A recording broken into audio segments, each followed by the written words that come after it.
ایک بہت خوبصورت جنگل تھا جس میں قدرت کی خوبصورتی کا ہر رنگ بسا تھا۔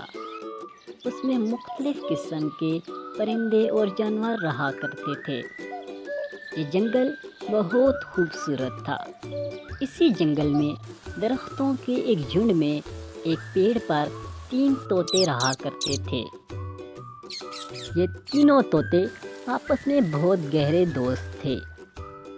ان میں سے ایک کا نام تھا چینو، دوسرے کا نام تھا چینو اور تیسرے کا نام تھا مینو۔ تینوں کی دوستی بہت ہی گہری تھی۔ جنگل کے باقی پرندے ان کی دوستی پر رشک کیا کرتے تھے۔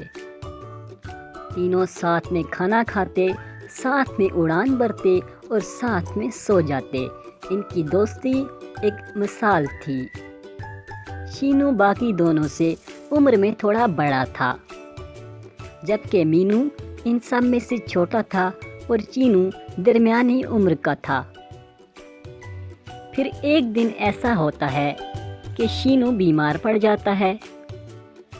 اس کے دونوں دوست اسے کہتے ہیں کہ تم آرام کرو اور ہم کھانا لینے جاتے ہیں۔ پھر چینو اور مینو دن بھر محنت کر کے رات کو اس کے لیے کھانا لاتے ہیں۔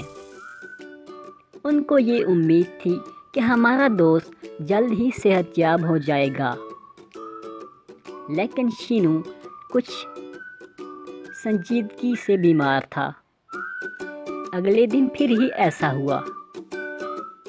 بیچارہ چینو اپنے دوست چینو کے لیے بہت پریشان تھا۔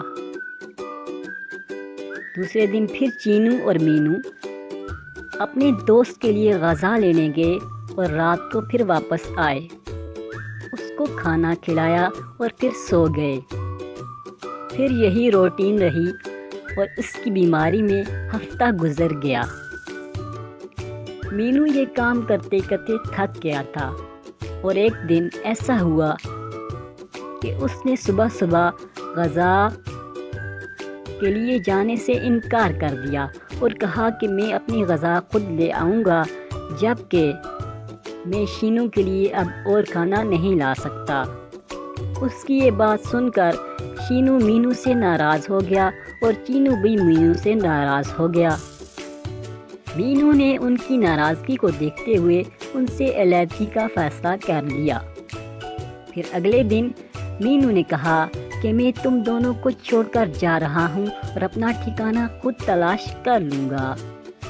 اس کی یہ بات سن کر دونوں دوست بہت پریشان ہوئے، لیکن مینو نہ رکا اور وہ ان دونوں کو چھوڑ کر چلا گیا۔ پھر مینو اڑان بھرتے بھرتے جنگل سے باہر ایک آبادی میں آ پہنچا۔ مینو تھک سے نڈال تھا، اس کا انگ انگ دکھ رہا تھا اور اسے کھانے کی بے حد ضرورت تھی۔ اس نے دیکھا کہ نیچے زمین پر کچھ دانے بکھرے ہوئے پڑے تھے۔ مینو نے جھٹ سے وہاں جانے کا فیصلہ کیا اور وہ وہاں پر پہنچ کر دانے کھانے لگا، اور پھر رات کو ایک درخت پر آ کر بیٹھ گیا اور پھر سوچنے لگا کہ کتنا اچھا ہے کہ میں اپنا کھانا خود تلاش کر کے کھاؤں، چینو اور چینو کو چھوڑ کیوں نہ دوں، اور پھر وہ آرام سے سو گیا۔ اگلے دن پھر ایسا ہی ہوا۔ اس نے دیکھا کہ اسی جگہ پر دانے بکھرے پڑے تھے۔ وہ گیا اور دانے کھانے لگا۔ اس بار اس نے دانے کھانے میں تھوڑی دیر کر دی۔ اتنے دانے دیکھ کر اس کی بھوک بڑھ گئی اور وہ دانے کھانے میں مصروف ہو گیا۔ اتنے میں جھٹ سے مینو پر ایک پنجرا رکھ دیا گیا۔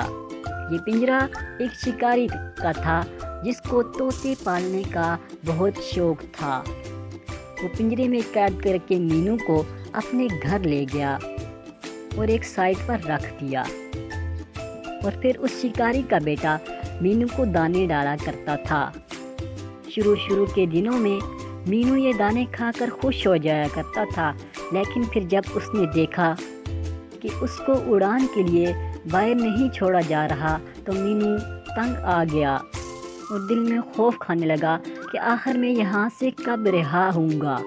پھر ایک دن اس شکاری کے بچے نے مینو کو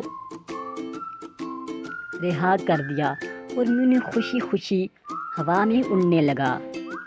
دوسری طرف شینو بھی اب صحت یاب ہو چکا تھا اور چینو اس کے ساتھ مینو کو ڈھونڈنے کے لیے نکل رہا تھا۔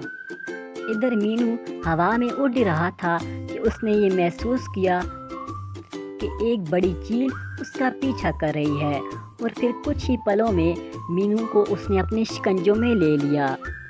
پھر ایک پہاڑ کی چوٹی پر اپنے گھونسلے میں اس کو لے گئی اور اپنے بچے کو مینو کو کھلانے کے لیے بھیج دیا۔ چیل کا بچہ مینو کو کھا ہی رہا تھا کہ مینو وہاں سے گر گیا۔ تبھی اس نے دیکھا کہ اوپر سے دو طوطے گزر رہے تھے، اور وہ تھے چینو اور شینو۔ چینو اور شینو کی نظر جوں ہی مینو پر پڑی تو وہ جھٹ سے نیچے آ گئے اور مینو کو اٹھا لیا۔ مینو کی حالت اس وقت بہت خراب تھی۔ وہ مینو کے لے گئے اور اس کے لیے غذا کا بندوبست بھی کیا اور اس کے آرام کا بندوبست بھی کیا۔ پھر جب مینو کی طبیعت کچھ سنبھلی تو اپنے دوست شینو اور چینو سے رو رو کر معافی مانگی اور کہنے لگا کہ آئندہ کے بعد میں تم دونوں کو چھوڑ کر کہیں نہیں جاؤں گا۔ پھر شینو اور چینو نے بھی مینو کو معاف کر دیا اور تینوں دوست اسی دن